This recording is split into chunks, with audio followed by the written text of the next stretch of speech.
রুহি ছোটবেলা থেকেই ভীষণ মেধাবী ছিল। গ্রাম্য একটি স্কুলে পড়াশোনা করলেও তার স্বপ্ন ছিল অনেক বড়, ডাক্তার হবে সে, অসহায় মানুষের সেবা করবে।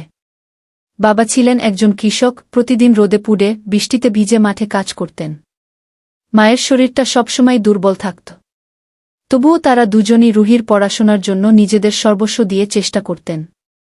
রুহি জিপিএ 5 পেয়ে এসএসসি পাশ করল, তারপর এইচএসসিতেও ভালো ফল করল। ভর্তি পরীক্ষা দিল, সুযোগও পেল সরকারি মেডিকেলে। কিন্তু এই সুখ বেশিদিন টিকল না। রাতারাতি বাবা অসুস্থ হয়ে পড়লেন, ধরা পড়ল ক্যান্সার। চিকিৎসা করতে গিয়ে জমি বিক্রি করতে হল, বন্ধ হয়ে গেল রুহির পড়াশোনা।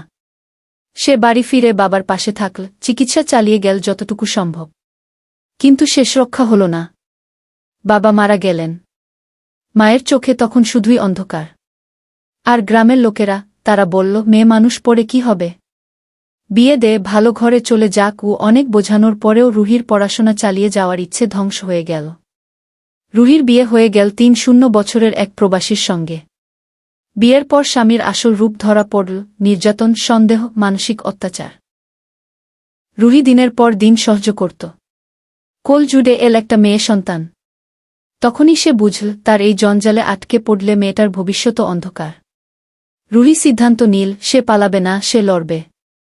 রাতের আধারে মেয়েকে নিয়ে চলে এল মায়ের বাড়ি। পরে গ্রামের এক প্রাইমারি স্কুলে শিক্ষকতার কাজ পায়। রাতে টিউশন করে কিছু টাকা জমিয়ে আবার পড়াশোনা শুরু করে। আজ রুহি আবার ফিরে এসেছে। হয়তো ডাক্তার হতে পারেনি, কিন্তু সে এখন এক শিক্ষিকা, নিজের মতো হাজারটা রুহিকে স্বপ্ন দেখাতে শেখায়।